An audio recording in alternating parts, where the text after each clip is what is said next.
Hey everybody, how's it going? KB here. Welcome to Tuesday Night Festivities show where Renato Laranja and I talk about MMA. We interview some folks. We do a little pop culture. We do some healing every now and then too with Renato reacts. Sometimes we kind of have little therapy sessions. So tonight we have Guida, who is a UFC Hall of Famer. So yeah, doing big things here. You know, we've had several champs on already, and now we have a Hall of Famer. This is going to be so good, and I believe the one, the only, the man, the myth, the legend, Mr. One. Oh, Hey. yeah, fala. What up? Fala.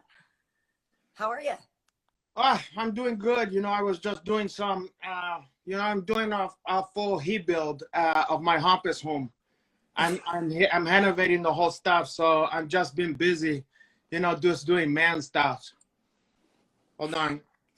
I'm in the middle of that one. I just 3 feet times 12. Has anybody ever heard the word rumpus used in any other phrase other than when it's with the room? Well, you have a hamper home, but the Hampus home, that's, usually people, what happened in the Hampus home stay in the Hampus home a lot of time, So that's probably why you don't talk in mixed company. Well, okay, no, I love the idea. What does your rumpus room look like? Or what will it look like? What will the new one look like? Oh, God, it's going to have some alligator. It's going to have some wall like that. It's going to have a pool table, a head velvet. It's going to have a mirror ceiling. It's going to have a mural of your Uncle. No, I said, what are you changing it to? What are you changing it to? Well, I'm refreshing that one. That's what I'm changing it to. Right now, it's like that's the after. Yeah. Don't worry, you're gonna get an invite as soon as it's open for business. God, are you? Okay. Let me get you in here. Let me let you to enjoy. Hold on. Okay. Look, did you wipe your screen off? Did you have a clean screen? I think it. Why you think it looked? Maybe a little blurry. Let me look at that. I don't know. Hold on. Am I wrong, people? I don't know. Or maybe it's just.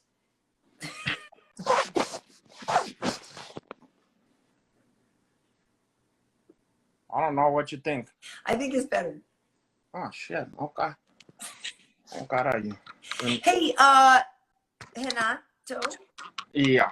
Why'd you say it so hesitant like that? Well, that's usually when someone tell me they're pregnant or they got some bad news like that. They go, hey, Joe. And I go, now what? I just, last week we were talking about lovely Misha Tate, such a sweet girl, such a beautiful girl, such a wonderful fighter. What a shame. She was in a very tough fight with Karyn Bryant. It was a very good fight. It was a very close fight. And I just kind of felt like you were probably struggling because on the one hand, your country woman won the fight and that's great in Karyn Bryant, but at the same time, everybody loves Misha. We love her and nobody likes to see her get, banged up and stuff. So I just figured that you might be a little bit of a heavy heart tonight. I get over it surprisingly quick. Okay. But at the time, I didn't want to see her. I don't want to see that face to get messed up, But you can put some super glue or some stitches in that one. It's gonna, okay. She's maybe gonna have a couple, whatever. But she still look good. Okay. I'm not gonna kick out of bed for that one. Okay. No, well, she's married though. Yeah, but I'm just saying, hypothetically, if she was in my bed, even if she's married, in the history of the world, some married chicks have did intercourse with guys that's not their husband. For I hate to break it to you. I've heard tell. Hey, so it's Thanksgiving week. What are your plans? Thanksgiving week, I like to avail myself of the opportunity not to go see my family because I know where they're all gonna be at, so I know exactly where to avoid that one. Wait, time out. What is that? It's a toothpick. You've been living under a hawk. That's a toothpick. But what is that, a new affectation? What that means? Affectation. Affectation. Oh, I It's thought kind of that was like an a Afrocentric thing, behavior like that you Afrosation. adopt. It's that you sort of adopt a behavior to sort of either because you think it's cool, like it's as if I were like, You can. Oh, go ahead, do that. Suck on the stem. That's an affectation if I started to do that all the time. I'll give you Afrostations if you're not careful. What? Now I can't even concentrate on the question. What was the original question? I was asking you about Thanksgiving, and you said you wanted to avoid your family. Yeah. Well, you an it's like to avoid your family. If you was G.I. Joe and you know where that Cobra headquarters, Cobra Commander, Cobra and Destro. Yeah, right. Destro and the Baroness and those two twins that talk the same time, and all those bad guys. Okay. All those guys in that same place, the same time, or the Legion of Doom, someplace like that. Yes. I know there's one place where my kids are not gonna find me. Thanksgiving. Okay. So all I gotta do is stay away from the place. I'm not gonna see none of the family, none of the people who aggravate me, and I'm gonna just be me, my doggy, and maybe some strange pussy. All right. I do know a lot of people don't go and see their family, so that's not unusual. But in terms of picking girls up, I've heard that like it's easy to pick girls up on Valentine's Day. Is Thanksgiving? Are they easy marks on Thanksgiving? Oh yeah, because a lot of them like to, play pilgrim. They like to do a pilgrim and Indians or whatever, and I share with them. I play the part of the Indian, and I share with them my ear of corn. You know how they gave to them, they trade them. They gave to me blankets, and then I gave to them ears of corn. And it's the kind of corn, it's not like the kind of corn you see at Thanksgiving nowadays. My corn is more brown and some little accents of head and purple. God, are you? That's corn on the car. I didn't know corn was really a Thanksgiving food item. I've never served corn on Thanksgiving. Well, the difference, you see, they used to call it maize, okay? So in honor of that, I play Frankie Beverly and maize for the ladies as I give them the corn. The corn to the Cobb County, I call it. Check it through. Okay. So Clay Guida is going to join us. Yeah, Clay Guida. I'm very excited because, my memory escaped me. It's been so many years. I met so many fucking people, in this sport that I can't remember. I feel like maybe I met him in Chicago at one of the UFC. Do you need a Chicago.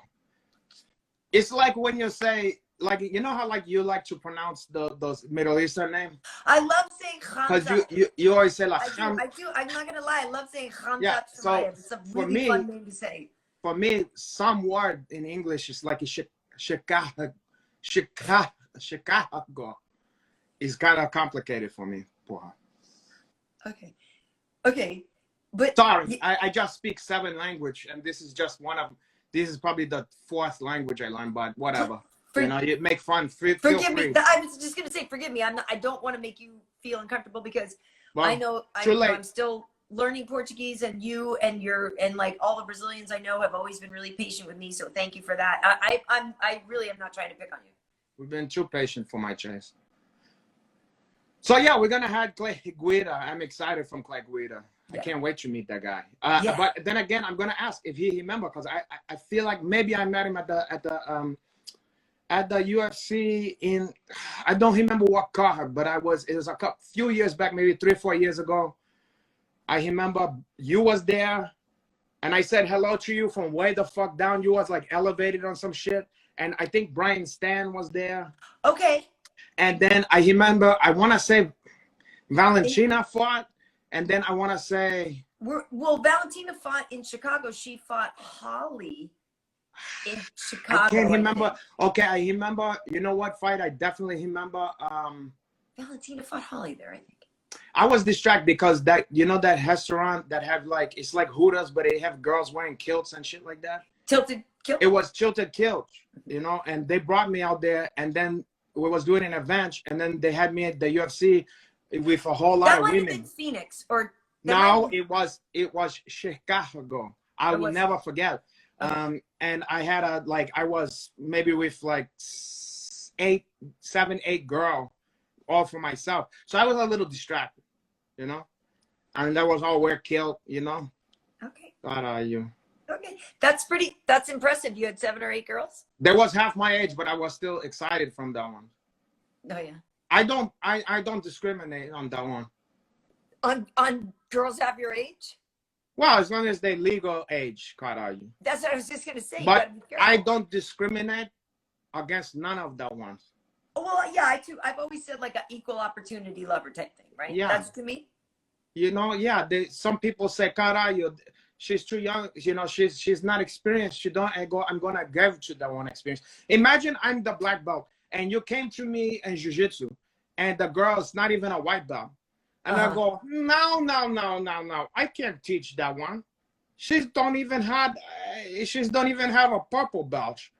How I'm gonna teach? She's too inexperienced, Caralho. Imagine how selfish.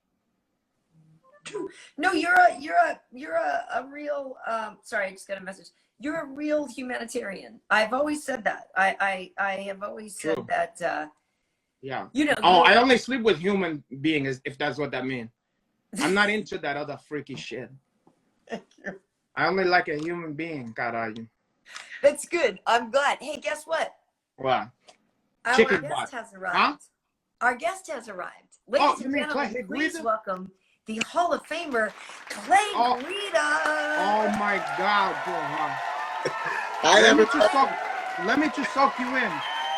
Look at that, say Karyn Bryant. Hi, guys. Hi. How you doing? Renato, how are you, sir? Thanks for having me on tonight. Oh, you're welcome. You know, Karyn didn't want to have you, and I said, no, I insist on that one. That's not true at all, and I know you know that. No, you know, I'm just poke fun. But let me to tell you something. Karyn Guida, I love you, and I'm just looking at you, and I see so much stuff, and I like that you're sitting Indian style, so we can have like a powwow. We're gonna have like I feel the spirit. Yes. Yeah. Yes. Yeah. Well, it's so cool. I just want to say right off the bat, I'm so psyched that you were able to do this. Folks should know that you're fighting next weekend. You're fighting Leonardo Santos at UFC Vegas 44. I'm working that night, so I'm totally psyched. But just, I don't know if you can see these comments that I can see, but everybody's like, holy crap. Oh, there's my brother saying Clay, my brother Dane Bryant. Hey, Dane Bryant as well, but everybody's like, Clay is the man. Everybody's like, just so like psyched to see you here. And I guess that's kind of what leads into my first question is just sort of, do you know, you're in the Hall of Fame now. Like, do you feel that you are as big a part of the UFC as you do for us? Like, is it reciprocal? Do you feel that? Because for us, you're legendary and you're just like such a big part of the fabric of the sport. Well, you were talking to me or him? Clay? Yes. Oh, we hit that. True, Yeah. true. Okay. Thank you guys so much for the amazing, kind words and all. I love your guys' energy. I was just for the past couple of minutes, and I'm trying to remember where we might have met, Renato. It might have been a Chicago card. It might have been obviously in Vegas somewhere. I don't think I've been to a card in Phoenix yet. No, it was Chicago, if anything. Okay, that's the home city I'm from a small. Exact. Oh, I'm aware for her. It was probably there then, man, at United Center. And as a matter of fact, I happen to. I don't know if you guys are basketball fans. I'm an. Oh yeah. The Chicago Bulls dynasty. I mean, it does. Oh, of course, I'm a big basketball fan. But I'll tell you what, when the Chicago Bulls had their hand, you know, when I came from Brazil, the first place I landed, the boat was in New York City. Mm-hmm. Yeah. So we had a bit of rivalry with you know, we had a Charles Oakley, you know, Patrick Ewing, John Starks. Let's see. Yeah, that was the who's who. That was the heyday, man. Yep. Early '90s, mid '90s. Those Anthony. Charlie Ward. I mean, there were some fights back then, man. That's when basketball was basketball. All the guys, they weren't worried about fouls. They were worried about just focused on getting in there, driving the lane, and getting pace, and and doing it all over again. So I actually am watching. I'm on the 9th or the beginning of the 10th episode of The Bulls' Last Dance, the documentary. Oh, nice. I watched that. That's woo. It just gets me so fired up. Well, you know, I ahead. was gonna say, I always thought that the Bulls, and I'm from Boston, so I'm a Celtics fan, and I went to like Casey Jones basketball camp and stuff like that. So I played basketball, you know, when I was younger, but I always did have to give it up to the Bulls. I always thought they had the best intro in the world, and I mean, it was sick. Yeah. I got hyped, and I wasn't even rooting for them. But when in the heyday with Pippen and Rodman and all those guys, like they were it. And I got to ask Michael Jordan a question once. Believe it or not, I did like the press junket for Space Jam. I'm 20. I'm 20, and I remember though, and I've interviewed everybody, right? I've interviewed everybody, and I've met so many people, and I was like, it's Michael Jordan, and I was so excited, like he's the man. Yeah, he really is. It just shows you the way he lived his life was just like complete dominance. Everything was about championships. Everything was about winning, whether it was him playing, you know, in the locker room, flipping quarters, heads and tails, to, you know, dollar bills on the, you know, the flights with Will Perdue and John Paxson and these guys. Everything was a competition to him. And that's just why he was, you know, he set the bar so high, and he was so just levels above these guys. And to hear guys like Charles Barkley, Reggie Miller, Karl Malone, I mean, the list goes on and on. The Dream Team speaks of Jordan like he's a god, you know. Of course. He's the best I ever saw, you know. I mean, and this is coming from a person who used to hate his guts. And being from Chicago, it probably seemed inconceivable. Yeah. But you hated him, but you knew he was the best. You knew he was the best. Yep. But you know what? You know what I hated is that aside from Pippen, some of the guys on the team had such a cocky attitude, and you go, if Jordan wasn't there, we fucking kill. You know what I'm saying? That happened for sure. But you know what I'm saying. So it's one of those things where you go, oh God, you're more full, and then so. But now after the time has passed, also I used to hate Reggie Miller, but now when some time passed, you look back and you go, God, these guys, man, you know, like you can appreciate the way, even if you was a fan of Muhammad Ali, now you can appreciate Joe Frazier, you know, because you can see what was happening, you know, what that meant, you know. What those guys is amazing, the stuff they did. Yeah, for sure. Chicago's got such a huge sports following in all the sports. Obviously, the Cubs are my favorite team, and then the Bears, and they're having a rough season. But the Packers have beaten us up for decades. Brett Favre beat us up for almost by himself, and I couldn't stand him. But then when he retired, I learned to just, you know, worship the guy. Brett Favre, that guy. I mean, you know what? He's got all the makings of an MMA fighter. You know what I mean? Just tough, very gritty, nothing real, you know, not super athletic. I mean, the guy had a cannon on him, you know what I mean? But like, and he was wild. Every game, he played the most consecutive games of any football player, any quarterback. Consecutive was like 120 games or something crazy. It was just unheard of. Multiple concussions, but he lived the game. It was it. He had the Guida attitude, you know, like you remember. I remember when he was winning his first Super Bowl, and he was hunting up there to the next play, and he could sense that it was gonna win, you know. And I remember this fucking young guy. God, this guy's gonna be here for a long time. Yeah. Well, that's what I was gonna ask you. You know, when you're talking about Michael Jordan and his whole vibe, are you that competitive? You know, because some people, you know, in MMA, some people are like, hey, like Yair, for example, Yair against Max the other day. He said, I'm not necessarily focused on the win. The victory is not the most important thing. I'm here to be the best version of myself and challenge myself. But other people are like, man, win at all costs. And that's the only thing. Like, how competitive are you?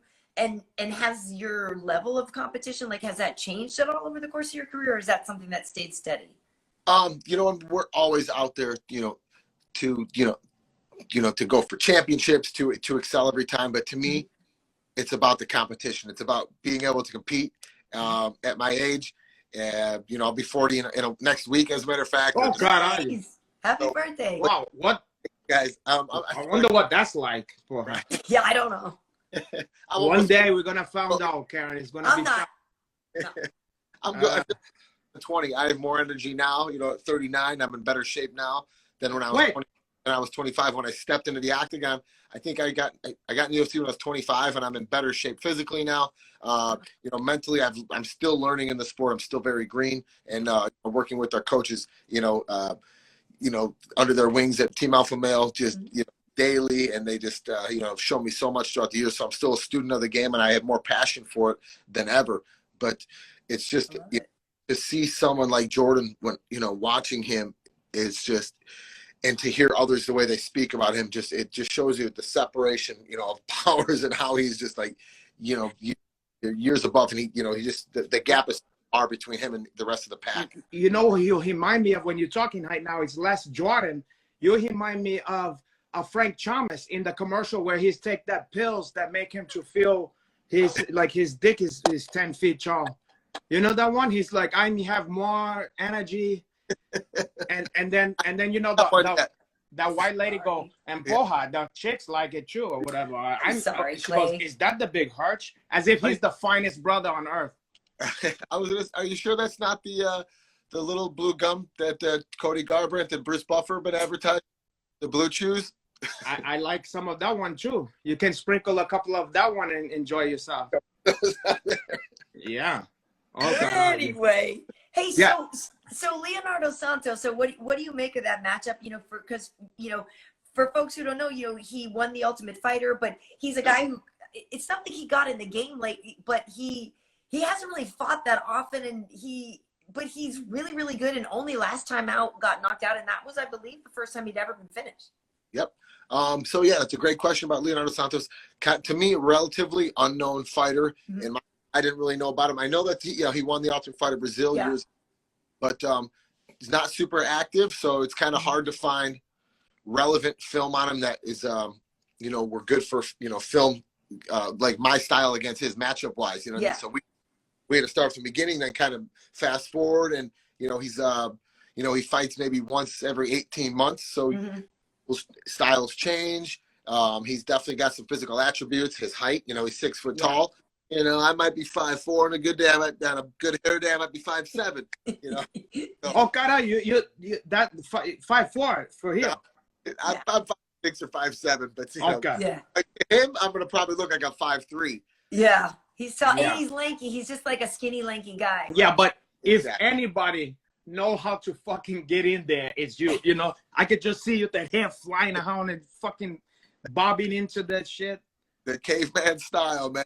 We're gonna go Tasmanian on him. We're gonna use our abilities, you know, and our pace, our tenacity to, you know, do what we always do in there, and just, you know, keep a high level of intensity and you know, stay in his face. But yeah, he's definitely, I mean, he's as advertised. He's sounds like he's a multiple time world champion in jiu-jitsu. You know, he's very got good hands. He's very rangy. He's got good timing. So yeah, we've scouted him out pretty well, but it was hard at first because, like I said, kind of unknown as far as, you know, staying active. But he's, you know, he's fought a bunch of guys. He's got a very good record, and yeah, and that fight against Grant Dawson, it was almost neck and neck. I thought, I don't know if you guys think, to me it was very close. It was 1-1, and it came to the third round, and he got clipped by a young up and comer, Grant Dawson, who's a big puncher, and he hit him on the ground, and you know. What was there? A couple seconds left in the fight. 4 minutes 59 seconds, I believe, but the third round is where it's like the latest finish in a 3-round fight in the division. So pretty wild. Yeah. Well, and the thing is, and I have to say, I know a little bit more maybe about Leonardo Santos than others, because I actually went to Belo Horizonte when he won the Ultimate Fighter for the finale. So I was working that event, and so like I know his backstory a little more and his connection with Jose Aldo. You name dropping. You're like, oh, I was in Belo Horizonte, and and we was hanging out, and blah blah blah. Listen, you may want Leonardo, but I prefer Clay Guida. I didn't say I was rooting for him. I just said. Okay, now you're changing your story. You're flip flopping now. But let me just tell you something, Clay Guida. What the fuck I was gonna say? Oh yeah, when you're talking about you're fighting this guy and everything, and you're saying you're preparing your camp. The thing that about you that, you know, I asked a couple people, I said, what would you want to ask this fucking guy, you know? And they said, I mean, across the board, only a couple people, let's be honest. They said, how the fuck he do his cardio? What he's doing? What how you get to do that? And so it's no secret. It's almost like a superpower. You know, like a Dan Henderson, he have that right hand, and even though he's swinging like Popeye, and he goes, whoa, you still can't get out of the fucking way of that? even though you know goddamn well that's what's coming. Watch out. Okay, so with you, it's like almost like that. If it was the video game, you think it would be like, this fucking guy don't ever get tired, you know? So, and that's almost the scariest thing.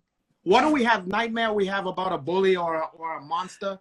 What's the main thing? You in slow motion and he's in regular motion. And he never stopped, right? You know, that's, I feel like a blue belt that can go all day against a black belt that get tired. I bet on the blue belt. You know what I'm saying? It's like, no, I'm saying it's a superpower. How is it? Is part of it natural, or is it just you doing some kind of shit that is just you focus, you just crazy training, dedicate? I think it's a little bit of both. My dad is super high energy. Miss Bryant, I'm sure you've met him. My parents had met before. My old man's like, you know, times 1,000. You know, so I think I get a lot of it from him. And he worked 2 jobs raising us. You know, my mom, they both worked 2 jobs. So I get a lot of attributes, you know, from my parents. Yeah. And we train, you know, similar to others, but at a whole nother level, mental wise. You know what I mean? They call us the cardio king for a reason, because the alternative is, you know, what, you know, I'm not going to be the one to say, oh man, if I would have just trained a little bit harder, if I would have been more prepared, you know, in the gym, the cardio, those are the things we have control over. Okay. You know, let me ask you a specific question here. Aside from the normal sparring sessions that an MMA fighter have to do in a camp, like you're doing you know, in the morning you're doing your jiu-jitsu, then you're doing your boxing, then you're doing your kickboxing, then you're doing your wrestling, then whatever the fuck you're doing. Aside from that, just cardio focus, how much of that are you doing in a day? Aside from all the other shit? A few hours. I run every day. Morning I get up. I run every day during camp, and when I'm out of camp, I still run almost every single day, anywhere from 30 minutes to an hour. You know, I put the headphones on, and I live down in Florida, so I either run by the beach, I run by places that I fish, I run the sidewalks. Yeah. Where I travel, I'm running different countries. I love to run. I want to cover as much ground on this earth, you know, in my lifetime as possible. And I just love getting out and seeing different sights. You know what I mean? You know, when you're on when you're on an Aerodyne bike. I love putting my running shoes on and hitting the pavement. So I run every morning in camp or in the afternoon, whatever it is. And then we have our 2 or 3 days of strength conditioning with Capital Performance and Coach Amadeo Novella out here in Sacramento, California, Team Alpha Male. And he's got me with just on a great regiment, great program, kettlebell swings like I used to do in Albuquerque, and I love them. But like I said, we just we train at a higher mental, I think, capacity, knowing that where I lack in technique and skills, we make up for it in the gas department. You know, gas. Clearly, I mean, there's no on reserve.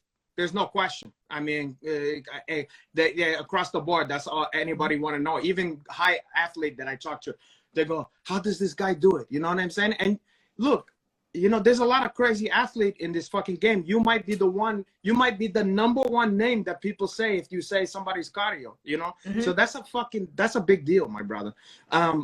So my question to you is, okay, let's say you wake up and your legs feel like concrete. You've did all you've been getting leg kick, you've been doing your cardio, you've been doing your fucking squats, whatever you're doing, all the shit you've been doing, hustling up and down, burpee, all that shit. And then this morning you wake up and you go, oh God, my legs can't even move. God, like, what do you do? Is it just mental, or are you doing something physical to help get some of that stiffness out of there? Well, in the famous words of one of the greatest American wrestlers of all time, Dan Gable, once you've wrestled, everything else in life is easy. Nice. So you're saying it's mental? Absolutely. It's like David Goggins type stuff, right? So what do you tell yourself? You said David Goggins? Yeah, brought it up. Well, an American. Isn't that the guy, like, he just pushes through everything? He's all about the mental part of it.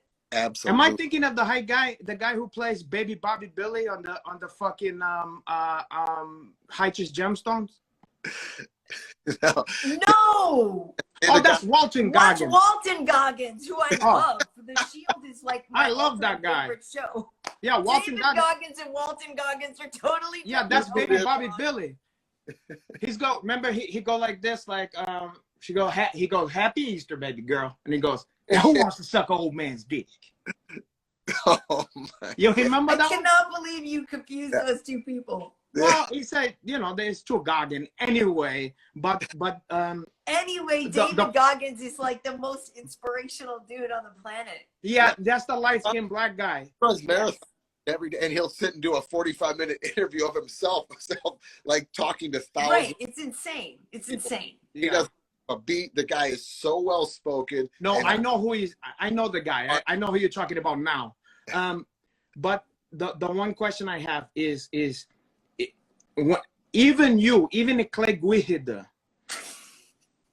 in the darkest part of your mind, there's a little part in your mind. What's so funny, Karyn Bryant? You want to share with the rest of the class? with the rest of the class. You know, because it's like I'm the one say person his here. name I'm a again, guest please. in your country. Say his name again. His name is Clay Guida. There's a few syllables. Anyway, I don't even know what you guys are talking about. But Carry on. in your darkest, when you're waking up at the crack of fucking dawn, when your Uncle Renato is just starting to put the covers over and went to sleep for the night, and you feel to yourself, you go to yourself, you know what? I put in a lot of work this week. I don't got it today. Is there something you tell yourself? Is there something you visualize? Is there something that cut through that fucking garbage for you personally? 100%. What? You know what? First of all, I tell people, because friends, family, fans, people ask all the time, Guida, how are you in such good a shape? What do you do? This and that and the other. And I tell them first and flat out, foremost, if you can't be in shape for 5 minutes or 15 minutes or 25 minutes in a sport where a guy is trying to knock your head off, you're in the wrong sport. You're going to get hurt. This is a grown man. He's basically staring down, the barrel of a rifle or a shotgun at your head. You know what I mean? So that right there, I mean, that's a great motivator. Easy stuff. And then sometimes it just comes down to wrestling and having a pair of balls and just getting your ass up and just. Hey, I know about that. To have a pair of balls, Hey, but go ahead. Don't let me to talk. Yep. So it's pretty simple. It's just toughing it up and realizing this is what I want to do. This is the career I chose. And guess what? How many people don't want to get out of bed and go to work every day? Sometimes there's days I go to the gym, but you know what? You nut up and you go out there and you do it anyway because, man, I'm very blessed. We're very blessed to be able to do what we love and go work out every day with some of my best buddies and just live in the gym. Right. I could think of a lot of worse things to do than this. That's a great point, my brother. God, I only wish I had someone to fear, because it's a motivator, but I never had that motivation, huh? The guy serving you a warrant? You know what? Karyn Bryant, I take umbrage to that one. Is it a warrant for child support? I don't know what do they put out when you're delinquent. Listen, the only warrant I want to talk about is his favorite hot group, or in warrant. No. Now. Oh wait. Oh, you disappeared for. Yeah. What are you listening to? Broke up. Geez. All right. Right now, I'm on a very big kind of like hardcore, like country bluegrass rock. There's a couple bands I've been listening to. One's called the Steel Drivers, and one is called Whiskey Myers. But my favorite live bands are the band Phish, Phish. Yes. Oh no shit. Yep, I know them. So you like to do mushroom? That's why you're sitting. That's why you're sitting Indian style, porra. Did you see the Dead & Co tour recently? Yeah. So unfortunately, I didn't make it this past year for obvious reasons. But I gotta say, of all the music, all the festivals, all the cool live concerts I've been to, I got to go to the Grateful Dead's 50-year reunion in Chicago at Soldier Field with some. How are you? And I had you pegged as for Dead. I didn't know that you're a Deadhead. Yes, sir. Here. Oh. I'm going to show you guys something. I don't buy myself stuff very often, but I just purchased this, and it just got here last week. Yeah. Check this out. I might have to stand up to show you guys. I was going to wear it, but I figured, look at this. I got a dude robe, Lebowski, because I'm a huge Big Lebowski. Oh, nice. Here, it's a Grateful Dead robe, like a boxer robe. It's got the hood on it and everything. Wow. Wow. Are those Scarlet Begonia? Yeah, you got it, bud. Oh, caray. That's my. I'm not a big Grateful Dead guy, but that's probably my favorite song of them. That one, the Begonia one. Wow. It was Well, good that Sublime redid it. So, oh, I didn't even realize that. you heard that version, yep. That's a good one. So if my friend Eric is still watching, he's gonna chuckle at this. But my ex-boyfriend is John Mayer's road manager, and John Mayer here we was go. on the road with the Dead. That's why I'm asking if you saw the Dead & Co tour, because they just finished. I thought they just had a tour. I know they were out of the road for a couple months or whatever. And so that's why I was asking if you'd seen them, because I know, they just had a tour. Oh yeah. Yeah, but it's depressing though. Do they got the same? They got the same. When you see a group and they have like different members or whatever, and then they. I mean, how many guys is still there? Well, John Mayer does what Jerry does instead. It's John Mayer, and he's great. So. Oh, he does? I didn't know that. Yeah, no, it's John Mayer instead of Jerry, right? Wow, I didn't know that. Not as good looking as Jerry, but John Mayer shreds like no other. I didn't see this. I was training and traveling. Seen them at Wrigley Field. They played there a few times. I saw them at the Hollywood Bowl with some of my buddies. Cool.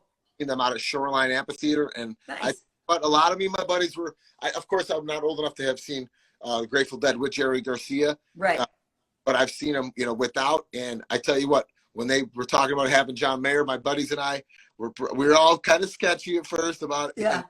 Saw him live. John Mayer shreds like. Yeah. Like I mean, that dude is a nice showman. Yeah. His voice, everything. He really. Not to be sacrilegious, awesome. but he probably shred more than even Jerry Garcia, I mean, let's be honest. I'm just saying, like, there's no other Jerry Garcia. But in terms of technical guitar, John Mayer's as good as they can, Absolutely.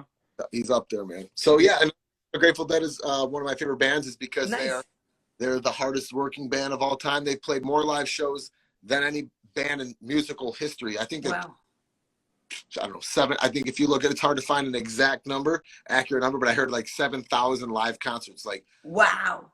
Hey, so that man. begs the question, and you don't have to answer this because you don't have to. But a lot of Deadheads drop acid and stuff like that. Was that ever a thing that you did? Oh, not at the shows. No, I stay away. I steer clear of that stuff. Yeah. No, he do that only at home. He does not at the shows. At home, he do all that shit. Mushrooms, acid. High school, college, you know what I mean? Some of my buddies would dabble. But I got to babysit a lot of my friends when they used to. Oh, yeah. I imagine that. We're still talking about music. Motley Crue is one of my favorites. We're talking about old school. Nice. I've seen them in concert. Wait, before we get you away from the Dead, did you hear about the new news about the movie? Yeah, Jonah Hill's going to be playing Jerry Garcia. They're doing what? They're doing I didn't know. And guess who's directing, Karyn? Martin Scorsese. Really? He's doing a movie about the Grateful Dead? Uh-huh. No. About Jerry Garcia in particular. Really? Yeah. Jonah Hill. Seriously? No kidding. How did both me and him know? You think we called each other and fucking set up a bit, an unfunny bit? Hey, let's trick her that Martin Scorsese and the fucking what's his name? Sure. Jerry no, you're right. I would have never pegged Jerry Garcia as like a subject matter that Scorsese would want to cover. Like, he's very so Italian focused. Right. Now, because in music, he's done a lot of documentary and stuff about like he did a documentary on the band. The band. I've seen it though. It's amazing.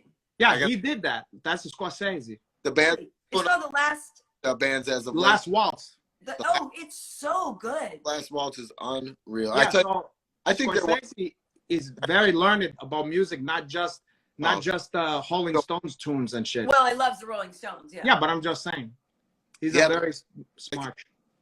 One of the most underrated classic rock bands of all time. The band, and they're like my top 5. It goes Grateful Dead, Fish, Beatles, Creedence, Clearwater, obviously, Zeppelin. Oh, Creedence, Clearwater, but Zeppelin. No one for me. Look, I'm more of a hip hop head. But for me in rock music, there's Zeppelin, and then there's not a close second. But that's just me. So right there with you, man. So Robbie Robertson was the singer from the band, right? Yeah, Robbie Robertson. No, I don't even remember. I couldn't tell you. I think so. Okay, never mind. But I do have a great. Did you guys see the documentary on fucking your boy Hick James? Here's the one. So he tells a story. I don't know if you guys know this, but Hick James, when he was drafted into to go to the Vietnam War, and he wanted to be a musician. He was like, "Fuck this shit," and he went from the ghetto of Buffalo and he snuck into Canada. Okay, so here he is. He don't know nobody. He don't know nobody in Canada, you know, and he end up in Toronto, in like the thing that would be like the Haight-Ashbury of Toronto, you know. Okay. Right off the bat, some guys is fucking with him, you know, saying some hasty shit, whatever, talking shit to him. He's just by himself, and these guys is punking him, and they have him like up against, you know, like a storefront, talking shit to him, about to beat his ass. These white boys come to his aid, and they beat the shit out of these guys, and then he's telling the story. Those people who ended up being the band. They were his band members? Are No, you they were serious? the band. Oh, no way. The band. Oh my God. The band. The musicians, Whoa. the band, That's because cool. those guys is from Canada, even though you think maybe they're from America. But they're from Canada. Saved him. Yeah, they saved them. And then through various shit of meeting people after that, he joined and created a band with Neil Young, of all people. Crazy. Yeah. And Love. he and Neil, imagine Hick James, Neil Young together, and I think the group was called the Minor Birds, and they had all this shit going, and they got a contract with Motown, of all things, because they wanted to make some, like, get into Rock and Roll and stuff like that. And he's in white. They were recording, and even Stevie Wonder, all these people was guesting on the album. And then the I can't remember what branch of the military found him. Somebody had it on him, like some jealous person found him, and they put him in jail. And that's why the band with Neil Young got dissolved. That's wild. Can you imagine? We never would have had, you know, Hick James would have been he would have been like a Jimi Hendrix. Well, I was gonna say, you know, the Neil Young song "Cinnamon Girl," Classic. which I love. Yeah. Natch. Okay. I'm wondering if that's when Neil was hanging out with Rick. It's very possible, and they was very good friends. And to this day, like he's like, I mean, not to this day because Hick James is dead, but you know, when he was talking about this, it was like anytime they saw each other, That's it was insane. like, oh. And people would, I mean, what's two people you wouldn't put together, you know? Not at all. Completely. No. Yeah. Yeah, I mean, opposite end of the spectrum, you know? That's wild. Hey, I tell you what, as you guys bring up Jimi Hendrix too, I was watching an old documentary that they interviewed Neil Young, and he said that, similar to Michael Jordan, he said one of the greatest compliments you can get about a musician, he said Jimi Hendrix played in a whole nother building as any other guitar. Oh yeah. Yeah. Anybody will say that's the truth. Yeah. I actually used to, I know somebody made fun of me for name dropping, and so I'm gonna do it again. But I used to get to hang out at Electric Lady Studios, because Where's that at? Is it down? it's on 8th Street in New York City. So my friend Ron St. Germain used to produce for Tool and Soundgarden and a bunch of people. He's an amazing record producer. And so I used to go in there with him when he was working with people and hang out. And it was an old school 48-track recording studio. And it's the house that Jimmy built. And so it was so cool because you'd be in there and you're like, oh my God, it's Electric Lady Studios. Oh my God. Like, it's insane. And I've been there. It's so cool. Yeah, well, I saw Cameo in concert once at Hollywood Park. Word up. So whatever, you know. Hey, so Clay, so talk to me about the fishing trips, because I'm always commenting on your posts. I love, so I'm a little bit of an enigma in that I love to go fishing, and I love to scuba dive, and I love to be in the water. What do niggas have to do with fishing or scuba diving? Enigma. Enigma. Oh, I thought you said I'm a bit of a nigra, and I'm like, they don't even say that anymore. That sounds like from the movie Mississippi Burning or something, like when they say, why'd they say it like that? Nigra. It's straight. I don't understand your culture. Anyway. Enigma. Oh my God. All over the place. Yeah. in that I love to be in the water and I love to go fishing and everything. I just don't like to be on boats. And so I have to take like the Dramamine or whatever. But yeah, what kind of trips do you do? If the boat is moving quickly enough, I'm okay. It's like when you sit and just wait. That goes down, and then you start to get the rock and roll. Then that's what starts hanging over. Yeah. So yeah, Gills and Thrills with Guida. It's a concept I started a couple of years ago, and I'm fortunate enough to team up with one of my good buddies and teammates and training partner, Chad Mendez. Right. Chad Mendez. He just had a baby 2 days ago. His lovely wife Abby. Congratulations to them. Had their second daughter. Nice. You make it Chad Mendez make you look like Manute Ball. Yeah. Oh God, tell you what, he hits like a bull. It's funny because Chad and I were buddies, and then we fought each other back in like 2013 or 14 when I dropped 45. So yeah, we're friends, opponents. Now we're business partners and even closer buddies and teammates. So it's pretty wild. What is the stuff? The Gil? What is it?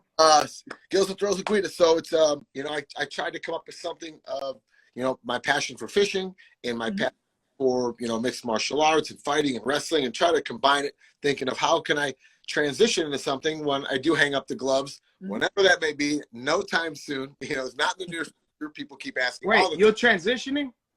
You're transitioning? No, he meant after he stops fighting, the next job after fighting. Okay. Well, because what's his name? Caitlyn Jenner was ever so slowly growing that hair. Anyway. So I figured, how can I combine two things that I love, or a few things that I love, and be able to inquire our fan base and and clients and things like that, and get people involved. So basically, what I kind of used Chad's business model, where he takes Fins and Feathers is the company he started, where he takes clients out hunting all over the country, all over the world.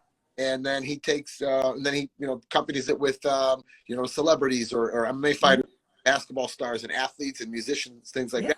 It's a great idea. Yep. So we do the same thing. We take our clients out fishing, our fans out fishing in one day, and then we take them to a UFC event. We take them to a live concert. We take them to a professional sporting event. So we've been fortunate enough to work with bands like Zach Brown Band. We got private meet and greets with Metallica, one of my other favorite bands. Awesome. Slightly Stupid, a bunch of different reggae bands. So we've been very fortunate to use our contacts and our relationships throughout the years to be able to give our fans and our clients who we care so much about and support us all the time. So we try to give them like a VIP kind of concierge experience, adventure. And that's exciting. You ever do any pro bono stuffs where you take your Uncle Hanach, but we go hunting for poonchang in Chicago instead of fish? And instead of anima. I hope my mom's not watching. Wait, now, I hope you don't call your wife mother or mom. No. Are you single or you have a wifey? I'm single, man. Oh God, are you? That means we can. If I came to Chicago, we can have some fun for her. We can do that. Hey, Clay, do you want to? There's a couple of questions here.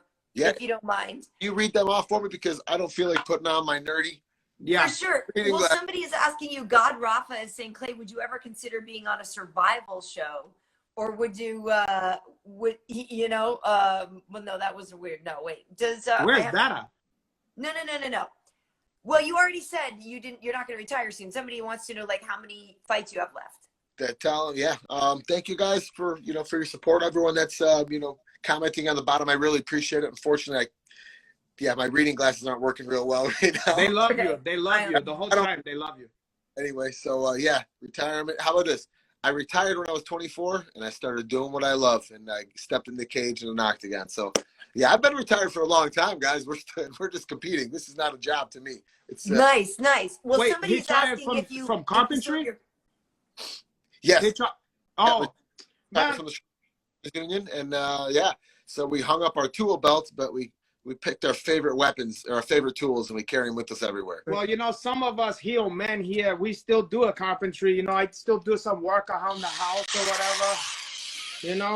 I mean, I'm always doing something with my hands, like heel man stuff. I have my sheet hock here. and Yeah, you stuff. did say you were working on your. I'm doing some project around the house, you know. So I still on your still got rumpus it. room. I'm still a carpenter. That's what I like to hear, man. Laying wood since '81. Exactly. Oh God, I lay wood, but I'm also like a plumber. But I mean lay pipe. In a pipe. I lay pipe, but I'm not on the union. God, I'll go with that union shit. no, it's under the table. If you know. Oh my God. Hey, do you have a favorite? Ross Kang is asking Clay if you have a favorite fighter.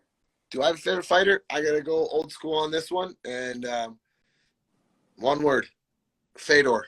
Fedor, yeah. Man, I tell you what, it still hurts me when he got triangled or armbarred by. I was there in San Jose when Fabricio did it. I was jumping up and down on my on the couch of Coach Greg Jackson when I was training out there at the time. Joey Villasenor was right there on the couch next to me. Kyle Noak from the Ultimate Fighter. Joe Daddy Stevenson. Nice. And watching, and I couldn't believe before. Yeah, it's almost unbelievable. Yeah. And he remember because he was in it, then he was out of it, right back in it.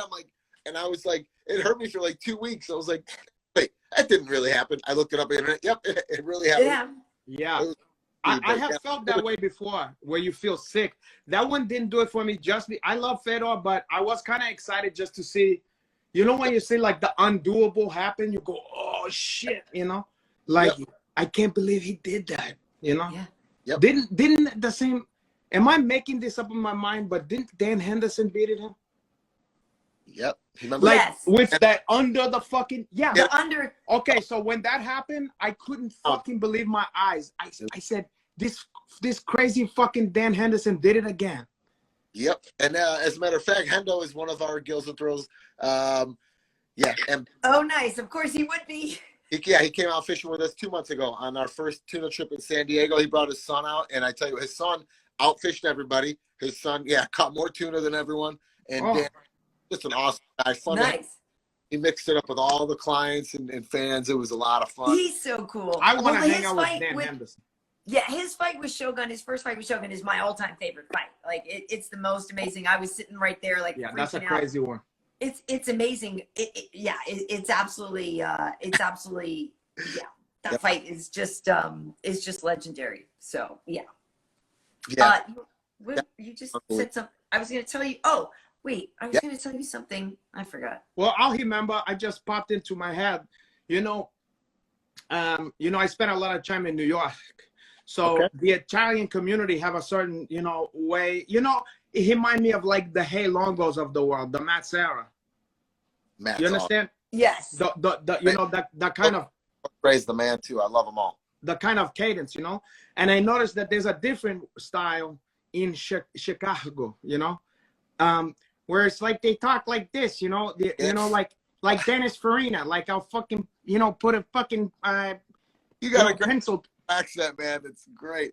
And so some old school people, some people say Chicago, some people say Chicago. I was taught to say Chicago, but a lot of Chicago, yeah. And then a lot of people hear Chicago, Chicago. Wisconsin. So Bratwurst, Brats, yeah. But there's definitely different. You got a good accent there for Chicago, man. Yeah, but that's that Dennis Farina, like you fucking motherfucker, or in Casino. You have I was gonna say, Joe Pesci. Pesci. Pesci. You motherfucker, Like you fucking ginger. You remember? Yeah. Well, that's one of the. I just go back to this SNL, like the Bears. The Bears. Yeah. Fans, one of my favorites, and I've been watching the '85 Bears ESPN documentary as well too. Okay. Well, that's when they beat the Patriots. Now, the Patriot. Now, the '85 Bears. The '85 Bears is different than the Bulls. For some reason, the entire planet was on the side of the fucking '85 Bears. You're right, they were. It was almost like there was. It was almost like there was like a WWF team or something like that. They had every fucking character you could imagine. They were literally, they were like superhero. Yeah. They did the Super Bowl shuffle. Before that, they did that before the Super Bowl even happened, right? That's crazy. That's fucking crazy. And they were so confident in victory that they filmed it a week before. Think about that. Okay. They're out. I just remember Jim McMahon and like Punky QB. I mean, McMahon. like think about that guy. People don't understand McMahon. And fucking Refrigerator Perry was a household name. He was like Mr. Chi. He was all over. He was amazing. Advertisements, yeah. They had a fucking G.I. Joe character of him. You could buy a G.I. Joe doll of the Refrigerator Perry. Hey, that's amazing. I remember on the magazine drive, that was one of the prizes. You could get Refrigerator Perry if you did the magazine. Wow. Oh and then the other thing you get, which is not as good, is you get a big oversized gummy hat. Like a fucking, they look like a fucking sewer hat, but it's a gummy bear. Whatever. That's classic. Oh Yeah. my. All right, so questions for you guys. Pizza. So obviously, you know, I'm Chicago area, so I'm gonna go with Chicago pizza. I love. Okay, my brother. I've had the Chicago pizza, okay? Now I'm not a deep dish guy. Don't get me wrong, it's good, but I like thin crust pizza. And you're gonna tell me, you're gonna sit there, Maron. You're gonna sit there and tell me that Chicago pizza is it better than New York pizza? You're talking about the thin crust pizza. Tenfold. You out of Guida, that Jerry curl juice that you put in there has started to seep into your brain. It's in your brainstem, and you have your CTE from that one now. Hey, can we look down at some of the comments, guys? What do you think? Yeah. What do you guys think? Because blasphemy. The first one I see is blasphemy. I love New York pizza, but deep dish Chicago pizza is amazing. Okay, so the deep dish, I don't even think he's smart enough. He's from there. He's smart enough to know not to even say deep dish, because that's just basically like a cheese. That's like taking a block of cheese and putting on bread. You know, it's like a pie of cheese. Yes. I don't want to eat that much fucking cheese. Yeah. Well, I agree. Lindo is saying Chicago. Jay Lee 123 says Chicago all day. Hey, Jay Lee, I seen that one. And That's right. Let's not forget. Let's not forget that pizza wasn't even really Italian. That's a New York invention. Postman BG has said they like Chi-Town. Yep. Prison Pejas says they like New York. Okay, somebody said let Clay speak, and I should go for it. Clay, tell us about the pizza. Oh yeah, so my favorite place, gotta say, top two Chicago pizza places, D'Agostino's. The original one is on, it's right in Wrigleyville on Addison Avenue, the same road my dad grew up on. But yeah, D'Agostino's is the original, one of the oldest pizza places in all of Chicago, and it's right down the road. For you Cubby fans or baseball fans, you got to go to Wrigley Field if you're a baseball fan. It's legendary. It's now, what's the thing about that? What is the thing that make it unmistakable that way? The sauce. The sauce. Nice. Incredible. It's and what about the crust? Because here's my problem. When I go to a lot of pizza, there's something about the crust in New York City. Because of the water. Enough about the water. But no, it's true, the water. But I think there's something about it I don't get in most places, even the great pizza. The crust is dry. Yeah. The crust, yeah, exactly. Crust can't be super dry. It's got to be crispy. But I just, you know what? I'm not big on the pizza that you can roll up, the New York style pizza. I feel like it's just kind of. So you don't do the fold? Nope. Oh, so you like your pizza to be cooked like almost like brittle? Not super crispy. I like it when it's cut in squares too. I don't like triangle pizza. Oh, you mean like a Sicilian? Like a Sicilian. My mom's Sicilian. Yes, there you go. So you're Sicilian. That's why you have the Jerry curl. You got it. That's why you look at Puerto Rican. Nice and greasy. Yep. Yeah. Okay, but so if you get a regular slice though, and they give it to you on the paper plate, you don't fold it? Do you slide it off the plate? I fold it a little bit. You know, I gotta be honest. Depends how big this slice of pizza is. Yeah. Right. I spent since I came to America, I spent like half my life in fucking New York City. I was never a folder. I mean, maybe just to get my hands on it or whatever. But I was never like I was never John Travolta. You know what I mean? Yeah, not completely in half. No. Nope, because then it turned into a Chicago style. You got too much fucking cheese. Yeah. I'm not mad at the fold personally. Well, you know, there's no accounting for Chase when it came to this one over here. She's from Jamaica. Yeah. They don't know what's going on. My mom is. I have to ask you a couple of questions. You guys are always the one delivering the questions. I was wondering if I could ask you about, you went a graduate of Brown University. Yes. Oh, I went to Brown, which for those who don't know is not an all-black college. It's an all Mexican college, Brown Pride. oh, good. It is actually an Ivy League school. Ivy League, yeah, it's an Ivy League top university. Yeah, and I had a double major. The world. I double majored in political science and sociology, and look at me now. Put it all. That was all for nothing. I love it. I actually love it, and I actually the reason I'm a broadcaster now is because they had a radio station, and it was a full 20,000 watt commercial station. And I started literally, I was telling Renato this earlier today, I used to do a morning radio show before I would go to school. So like by my second semester of college, I would do a 3-hour radio show, and then I'd go to school. And so then after going to school, I ended up getting that job at MTV. So it was actually awesome. Nice. You worked at MTV for a stint, huh? I did. Hey. I did. You don't remember? She was like one of the VJ type, you know? Yeah. Yeah, everybody was attracted to that one. No. People was attracted to you. Oh, God, you know, I don't even want to see this. This is blasphemy. And please don't break my heart, my brother. Oh, I know what you're going to say. And I've already been hurt before. I've been hurt once before, Clay. Go ahead. Somebody just asked, do you put pineapple on your pizza? Pineapple on a pizza? I don't put it on mine. I've had Hawaiian pizza Well, before. Of course, any of us have had that one. Yeah. But exactly. In other words, do you condone that, Paul? I do not go out of my way to put pineapple on pizza. Thank you, my brother. You just your stock just went up. I was nervous. He was gonna hang up. No. It's like I said, if someone orders a pizza and I'm hungry, yeah, I'll try a piece of it, but I'm not a big Hawaiian pizza pineapple fan. That's like a kid's birthday party. You order a pitcher of Hoot beer with that one and play video game. Yeah. That's for Chuck E. Cheese. Yes, exactly. Never mind that shit. We're all in agreement on that one. Yeah, come on. Hey, he Clay, got more people chase were than asking if you still have your camper van. The Dude Mobile, yes, it is alive. He is alive and well down in Florida. I moved to Florida a year ago to be closer to my parents and fish all the time. Wait, you have a Dude Mobile?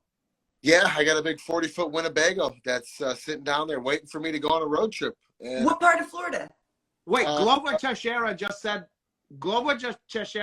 out of his way to say Renato Laranja has a 3 stripes blue belt. Oh my God. That nerve. You see these Glover Teixeira? Glover. You see that knuckle right there? That's for people like you, Glover Teixeira. You're ridiculous. Look at that one. It looks like the hump on a camel's back. Exact. It does. But wait, what part of Florida? Fort Myers area.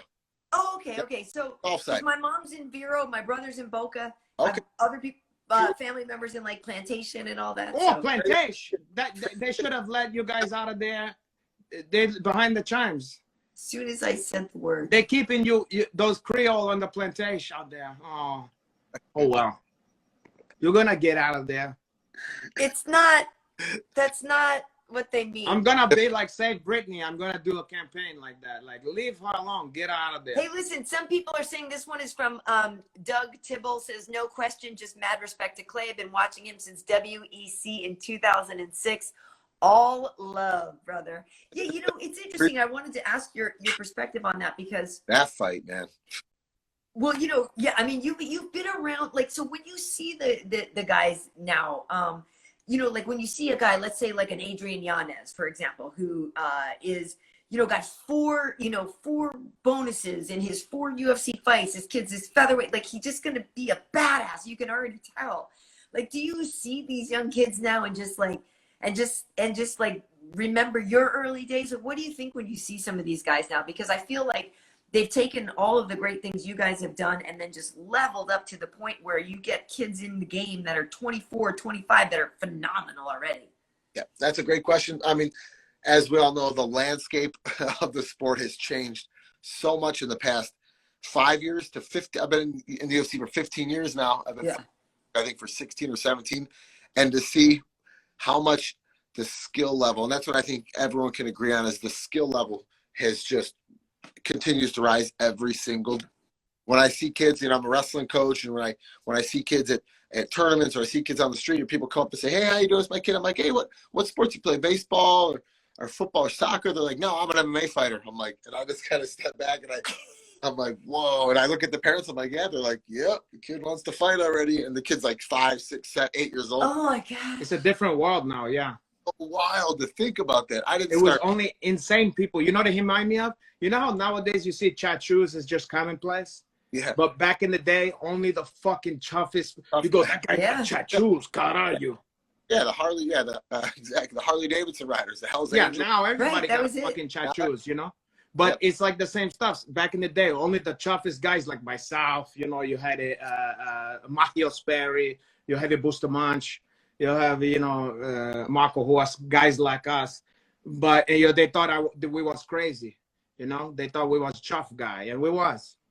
Well, yes, but when you see these kids though, because I'm not gonna lie, I have a kid and I don't. We know that already. I know, but my point is, you said you're a coach or a wrestling coach, and you do see these kids who are so young and they want to fight, but I do kind of still think there's an age that's too young to spar and stuff like that. Like, because I bet parents would ask you your advice on that. I mean, do you have an opinion on when they should start sparring and stuff? 100%. I agree with you totally on that. Quick little story. I got to do an appearance, I'd say almost 10 years ago, out in like the four corners of Kansas, southwest corner where like 4 states connect. Yeah. It was just a little, I was going to do a seminar one day and then go to, watch a UFC event or something on TV, do a viewing party. So the promoter brought me out to, man, I wish I could remember the name of this little town. First night I get there, he's like, "Hey, we're gonna go watch a mixed martial arts event." I think I know what you're gonna say because I've been through this. Go ahead. Cool. It's at our gym. I was like, "Okay, cool." We pull up a lot. It's a church. I'm like, that's the same thing. I'm like looking around. I'm like, so where's the gym? He's like, "Oh, it's just inside." I'm like, inside, okay. We get in there, it's a full-on church. They pulled out there's still some pews that were there, the benches or whatever, and then they had like fold-down seats. And so I go straight to the back just because I just felt a little, my parents were a little out of place, if you will. Yeah. So then they introduced the first fighters. Some little 5 and 6 year old kids come out with headgear and MMA gloves and shin pads on, and they were beating the crap out of each other. And this crowd was going bananas, and I'm in the back of the church gym like this, like, where am I? This is just too wild for me. And that was 10 years ago, so who knows? Yeah. My brother, that shit happened. That blew my fucking mind because I did a thing in Washington State, and I can't remember, but it was a hill. It was like a depressed area of Washington, like a town that was, imagine like a Bakersfield, something like that of Washington, but like the ghetto of that. Yeah. And these people was a church organization, a Christian organization. Now I'm a man of God, my God, just like you, Jesus was a carpenter, so you're a man of God too. Now, I go there, and before I go, though, they said this is a youth organization, a Christian youth organization of kids who is like at risk, kids who is from juvie, shit like that, people who is, and I go, listen. Rough upbringing. Yeah, and I said, and it's a Christian thing. I said, are you sure that you got the right guy? You sure you didn't dial the wrong number? You want to have me to do a seminar for children of that nature at the Christian organization? They said, yes. I even called them again. And I don't like to turn down free money, okay? I said, let me just make sure you know who I am, you know every stuff, all that, and you want me to come. I tried to talk them out of that one. They go, no, we love you. We want you to come up there. So I go. Then they promised me. I go, it's not going to be a bunch of kids, right? There's going to be like adult students and stuff. Yeah, everything. I get out there on the stage. It's just like the same thing. It's like a stage, like the little Haskells in a church or whatever. I come out, and it's nothing but children. Imagine it's like a children assembly. And I'm like, what the fuck am And this I turning gonna back point. now? I've already spent the night in the hotel, every stuff. Yep. I'm wearing my gi. I'm up there as if I'm doing a a stand-up routine. Yeah, speaking to him, or yeah, performing. And just on the fly, I turned it into like on a very special Renato Laranja. You know what I mean? Like, on the sitcom. And I tried to turn what I'm do into like an inspirational thing for these fucking kids, And we're talking about the gambit, not 5 and 6, thank God. But we're talking about 11, 12, 13, 14, like that age. Essence. And these is kids that is fucked up. I'm talking about parents who's in jail or on crack or what have you. Okay. That's a tough room, man. However, I went there and I told them some huff stuffs about my past, some things I've been through, and I tried to empower these kids and to make them laugh. But so then finally I made that, I did it, it worked. Then they go, listen, Renato Laranja, they love this. We would be honored. We're doing a MMA event tonight. We'd be honored if you would corner some of the kids. No, corner. Oh my and I go, okay. And so I get there, and it's like a low level. Imagine, like you C level, D level, promotion. Yeah. Promotions. All kid, And I'm thinking to myself, what the fuck am I doing here? And then all of a sudden, I'm in there and like instant kick in where, you've cornered people before. I'm like, well, I'm here to do this. And I'm like telling this kid how to beat this other kid. Okay. And then he's going in there and they start doing their thing. The kid gets on top of him and start getting it. And I go, keep going, keep it. And then I going, you had to catch yourself. What have I became?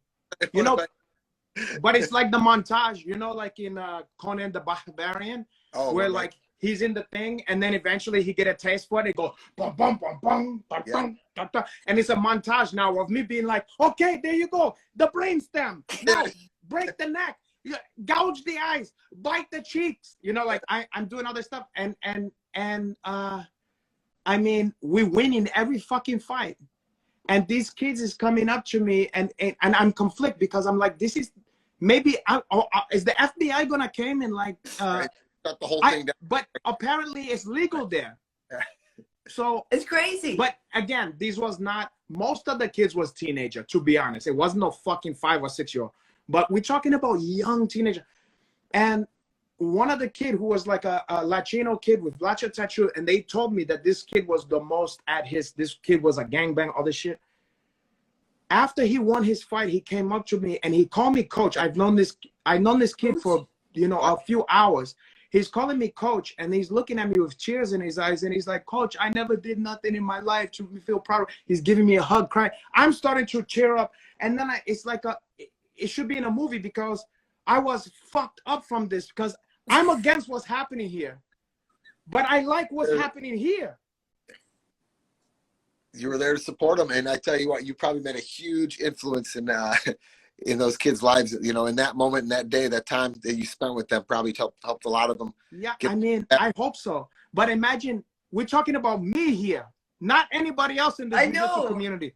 Like, imagine how surreal that is. Needed it if they found it in you. Is what you said? I was going to ask Clay, what's the most rewarding part of being a coach? I thought you said some snide comment at my expense, boy, huh? I'm going to rewind the tape later on. The most rewarding part of, being a coach, and I'm not a head coach by any means. I'm an assistant coach, with some pretty successful wrestling, places back in Illinois when I'm back home. It's just being able to see these kids do things that they didn't think they were capable of, leaving themselves, getting to see them, turn from, young boys into young men, and, really just expect to win. Maybe not on the mat all the time. I was not, a very good wrestler. I'm still not a very good wrestler, but I learned. God, are you?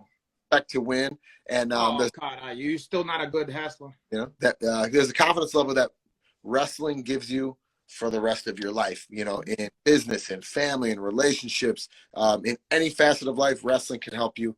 And why is that so different? Because people say that all the time, and I played a bunch of sports, but I didn't wrestle, and I do agree with you that sports in general, I think, builds confidence. But specifically, people always talk about wrestling and that grind and how it's different and how it trains people differently. How is that? That's a great question. And you know what? My first sport was soccer. My second sport was baseball. Then I started football and wrestling right around the same time. And I just have never put anything into, and I loved baseball. I thought I was going to be Ryan Sandberg for the Chicago Cubs. You know what I mean? I thought I was going to play, for the Cubs someday, or be on all the All-Star teams, or I wanted to be Mike Singletary or Dick Buckus for the Chicago, Chicago Bears. But Walter Page. Walter Payton, my man. Exactly. You look like Walter Page. But yeah, so something about wrestling, just the dedication, the commitment, the camaraderie between your teams, the sacrifices, the missing, the Thanksgivings. How about this? 20 years ago, I would be starving myself right now. I would have been a senior in high school because, I graduated in the year 2000 or whatever. Or I would have been my freshman year in college. And there's always the kickoff tournament of the season happens to be the day after Thanksgiving. So schedule that. It's just like, oh my goodness. So you can't eat real dinner, a real Thanksgiving dinner. You get the little vegetables, or you get lettuce. You gotta sit there and watch that? That sucks. In high school and college, trust me, you're going to Thanksgiving dinner with your family because my brother, Karyn Bryant. We're going to 2 different ones usually. You know what I mean? Yeah, of course you're loading up. It's worse than an Italian family. Oh, I'm just sitting there in the corner, just miserable. And then after that, I still got to go to practice because we have to weigh in Friday morning. So I still got to run a bunch more weight off. So it's the experiences, the sacrifices like that seemed terrible at the time, but they set me up for the rest of my life. You know what I mean? The decisions I made then, you know what I mean? Maybe I had some cheat meals, but the sacrifices I made and the time I spent with, your buddies on the road and going to these tournaments and, middle of stinking nowhere in the Midwest. I'm freaking Illinois, Indiana, Wisconsin, Iowa, Minnesota, these tournaments that at the time seem, you want to go out there and, and win these tournaments, but it's just that I really think it's just all those things summed up into one that really set you apart for the rest of your life. As you take out that frustration, you missed all those turkey. Yep. So you take it out on these other turkey about that. Like you missed all that turkey tetrazzini, turkey soup, turkey sandwich. All the after. Yep. Now it's gonna pay off next Saturday.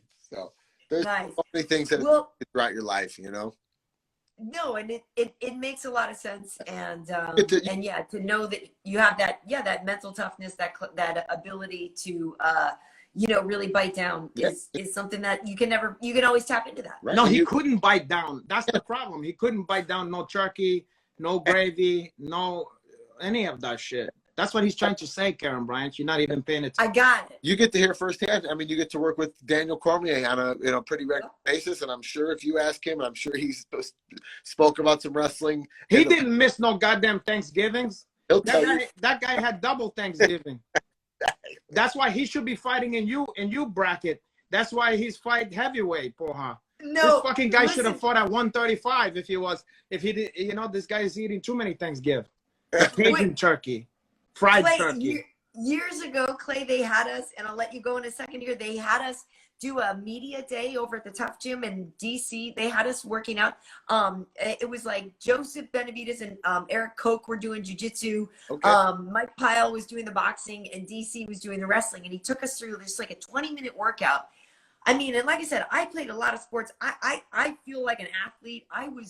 After 20 minutes, I was like, this is mental. Like, this is mental. So I can't imagine doing that every day for years and years and years and years. I fully believe that.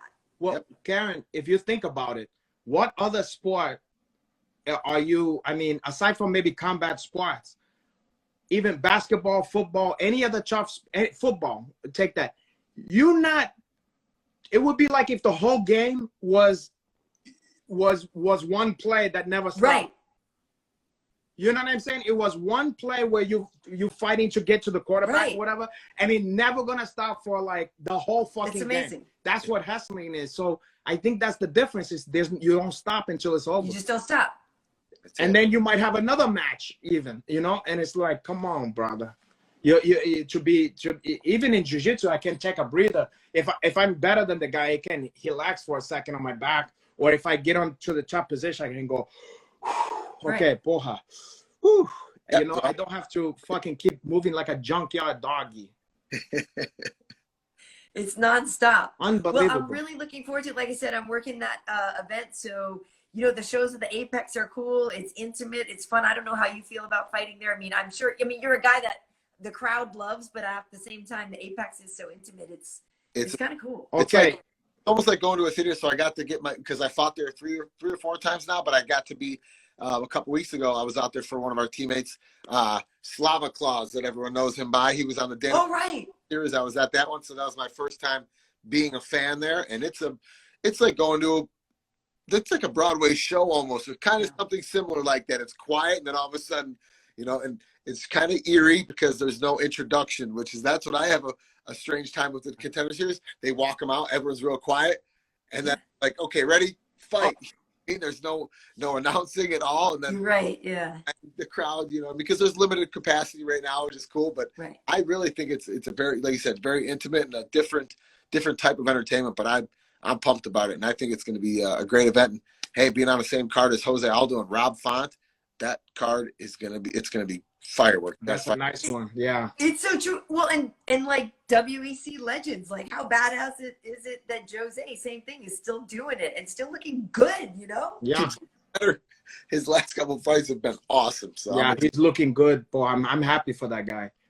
Yeah. I love him. I've always been a big fan. Well, listen, Clay, you know what? I really appreciate you joining us, and I apologize for that guy. You don't need to apologize. We cut from the same cloth. Hey, you might have to show me a couple some of your tricks sometime. I do have some tricks. I know you. Oh, I know you do. I do have some tricks for you. Oh, another question. Before I forget about your hair, let's concentrate. I would be remiss if I would be remiss if I didn't talk about your hair, because that's aside from your cardio. He has to go. Never mind, he has to go. This is give him strength. Okay, his hair is like Samson, and Karyn Bryant is like Delilah, who is trying to sap the energy from his hair because you're jealous. Now, here's the stuff. A couple things people wanted to know. First of all, a couple people said, okay, how he makes the choice. Do you hair? You see that you sometimes have to get it out of the way, you know? How do you make the choice? Some people, like, let's say, Hos Nama Yunus, okay? Gross, yeah. Make the choice to go, listen, it's worth it to just have a bald head. But there's something about it where it's almost like it's part of you, the wildness of you. So do you just say, okay, maybe it's gonna get in my eye, but what it gives me in confidence or something, it gave me something that I don't want to be without. Absolutely, 110%. The power is derived from the hair, like Samson. The hair it's the dude's image, man. You know, it's awesome. The hair it's here to stay. I'm impressed by that. Now, another question: what nutrient, what product, what are you putting there to take care of that one? Mane and tail. Mane and tail. Nice, the horse stuff. Not the horse. Not Mane and tail was for horses originally. Not Ivermatch. No, it's for you get in the black neighborhood. It's you have a mane and tail, and it's called Mane and Tail. I know that one. It comes in a big bottle. I know that one. What? Yep. It come in like a big yellow fucking bottle, yellow with a blue label. I know mane and tail. That, and I use the sun bomb with the monkey on it because I look like a monkey. Oh God, are you? And what? So you put the nutrient in there, and that's what gives you the mane and the tail. I just use conditioner. Yeah, after I'm done showering, I put conditioner in my hair, and it. Okay, so all you Puerto Rican out there, all you Italian, everybody, pay attention. Another stuff. Okay, I hope you're gonna answer this the right way. When Father Chime is come to collect some of your hair. Oh, he's been coming to collect. He's nipping at your heels. He's nipping at your heels now, but he haven't came to collect the whole shit. Okay. Once he say, trust me. Once he go like this, caralho, we're gonna choke this part. Can you do me a favor? Can you promise me that you're not gonna fucking puss out and shave your head? Can you promise me that you're gonna have bald and you're gonna keep you glorious the sides? Like Hulk Hogan. Please. Yes. Can you promise me that here to the fam? Because you're gonna gain even more fan if you do that. Or the Gallagher. Remember Gallagher? Yeah, like Gallagher. The You one- can be like Gallagher, and then also one of the bad guy from all the '80s movie, like the Asian guy. He's like in Die Hard. Yes. He's also the guy who give electric shock to in Lethal Weapon. Yes, exactly. I know exactly the character. I want you to be like that guy. He was in Big Trouble in Little China as well. Exactly. He's in everything back then, and also the later years, you know, you can resemble. You can be like Macho Man Randy Savage. Man, Who's better than that? Stop. Okay, so you promise you're not gonna do the bullshit where you shave it. I Thank can't. God. I got. Nice. Not to mention, I got in a. Well, I didn't start it. I got one of the very few bar fights I ever got into. Real quick story before we. Oh, we got China. So right when I first started fighting back in 04 or 05, me and my buddy, I was still building houses. Me and my friend were doing hanging sheetrock. We were hanging drywall late night job, or I'm sorry, side job late one night, and we're like, all right, let's go out, let's go down the street, get a beer. We hit this bar called the Algonquin Roadhouse in Algonquin, Illinois, about an hour west of Chicago. And playing pool with a couple of the guys, and everything was cool. There was one guy who was like 6'4", big, tall, white dude, and there was this kind of like seedy-looking Hispanic guy. He had spiderweb tattoos on his elbow. But everything was cool. Everything was dead giveaway. Right. Yeah, and then all of a sudden, watch out. they kind of started changing their tune a little bit. My buddy Matt Larson, who taught me how to build houses, he goes for grab a round of beers, and the big guy starts kind of like bullying me, and he's like, telling me, shut the F up, this and that. I'm like, who's he talking to, man? Did I miss something, And they both kind of start like getting in my face a little bit, and then the Hispanic guy's behind me, and the big tall guy kind of shoves me, in the chest. I'm like, man, I'm not a fighter like that. I don't get in bar fights because you're probably gonna get arrested, or you get beat up. You might get cheap shotted. You know what I mean? True. Or stab, or break your fucking hand, which happened to everybody I know who get into a street fight. Every fucking body break their hand. So he shoves me one more time, and I'm like, all right, I'm not no punk. I ain't just gonna let this dude push me around like this. And I just I did one of these. I looked the other way, and I just cracked this guy. He was like 6'3", 6'4", way taller than me, and he spun around. He spun around and fell like face first, and like a spider monkey, I jumped right on him. And I look up, and my buddy Matt's there with 2 draft beers in his hands, and he's like this, like, what's going on? I'm like, dude, I didn't do nothing. All of a sudden, I didn't do that. Slap in the back of the head. I'm like, oh man! And the guy took the pool stick and cracked me over the back of the head with the fat ass, the butt of the pool stick. Yeah. The thing snaps in half, and I'm like, oh man! And then I feel boom! He hits me on the other side of the back of my head and snaps the rest of the pool stick, and I'm like, okay. I down and I jump on him like a spider monkey, and he bites onto my pinky, and so he's got my pinky in one hand, and he's sitting on the floor like this up against the wall by the pool table, and I'm like hitting him, and he's got a finger in one hand like this, and I'm punching like, let go of my stick. Yeah. And he broke skin, and the way I'm thinking, this guy's got rabies. Or Yes. You gotta get a shot after that one. Oh yeah, and my buddy Matt's like, dude, we gotta go. He said I look bloodier than the Diego Sanchez fight, bloodier than the Kenny Florian fight. He's like, dude, you look like the Antonio Banderas in the movie Desperado. Yeah, you could only see my eyes. He's like, you're Oh my God. black blood. And so that was that. So now I never got, because I didn't have insurance. I was just a lowly carpenter. Yeah. So I never got my head stitched up. So my buddy, my friend and I, we go back to the job site because we're just laughing so hard. And real quick, I'll go to so we run out, like, we got to go. The cops are on their way. We run out. We're chasing these guys out of the bar. They take off. They go out in the parking lot. We come out. I'm like, where are they? And I reached out. I grabbed a boulder like this big, a rock this big, like a foot around. And then I see this pickup truck take off, and I just heave this thing and hits the side of their truck. He's out, and there's blood everywhere. So I'm like, all right, I got to go at least finish my beer. So anyway, I was about to.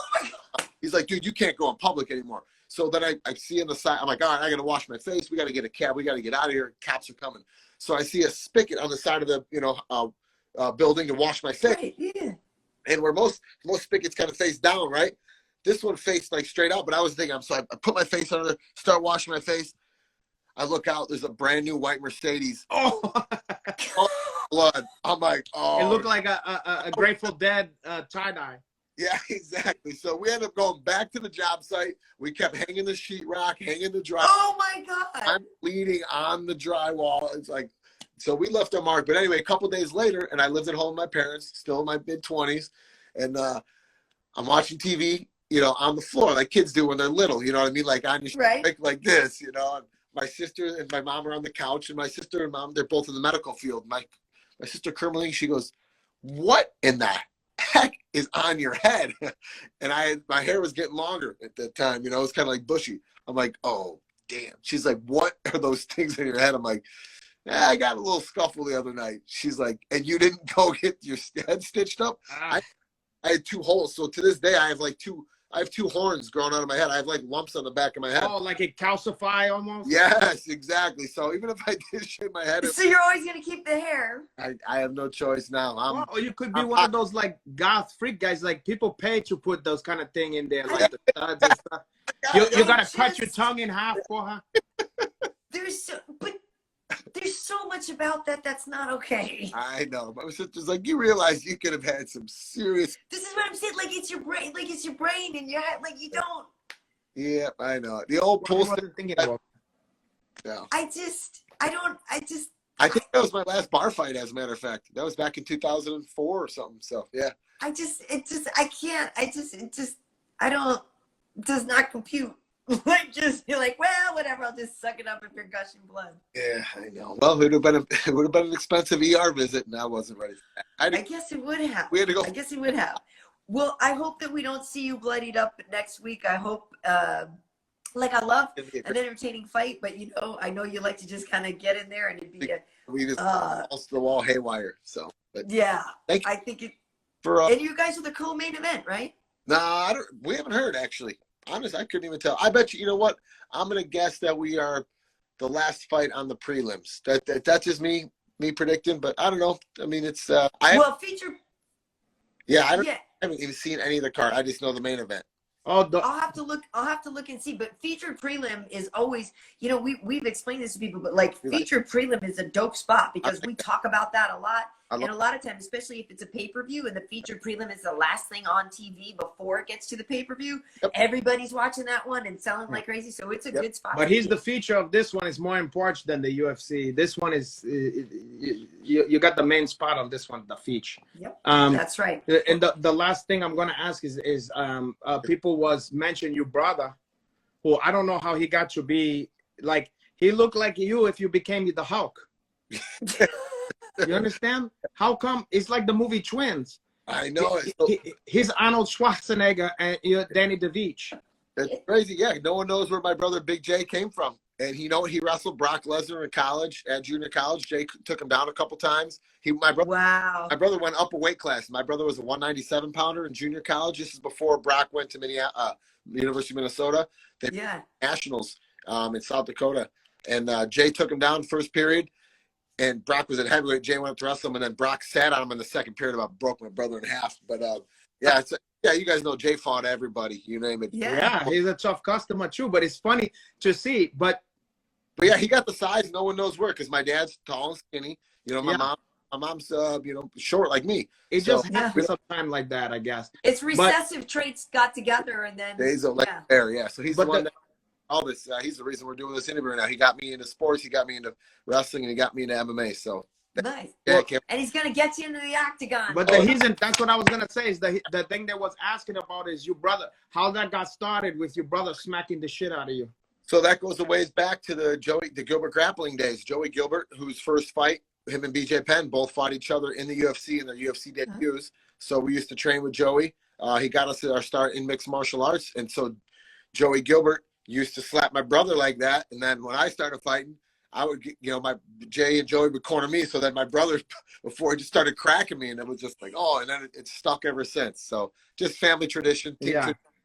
And it gets you in the mode, right? It get the juices flowing. Some people don't wake up till they get hit a few times. Yeah. So we're always awake in there. Jay gets fired up. Awesome. Well, I'm excited, and everybody will be able to see you guys.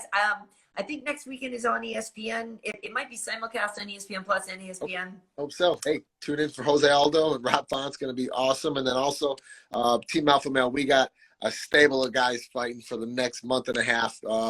Josh Emmett's coming back after his injury. That guy's a tough customer too. Yeah. Awesome. Cody Garbrandt making his debut at 125.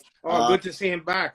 And we got a bunch of guys. Darren Elkins the following week, and Cub Swanson, two of my buddies, two of my teammates at it. The who's who. We got a tons of guys at Team Alpha Male. But also, if you guys want to get on the water, have some wild adventures, we got some really cool Gills and Thrills with Guida trips coming up for tarpon, for sharks, for redfish, snook.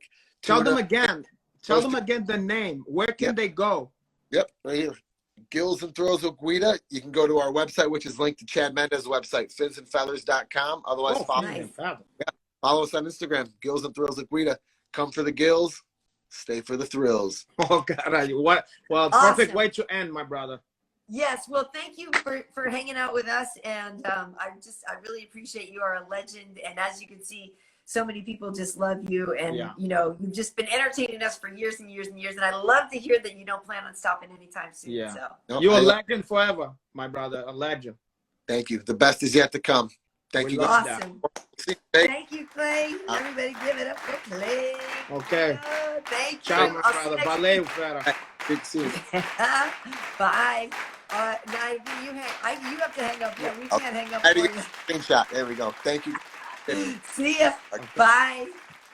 Oh, Renato, come on. How great. Oh, he's okay. Yeah. Oh, how great. He's tug at the heartstrings, Clay Guida. He's one of those guys you can't not like, Like, he's a Clay Guida. Legendary doesn't have to be nice. You know what I mean? Like, doesn't have to be nice. Yeah, it's like me. I don't have to be nice. And I'm not. They do.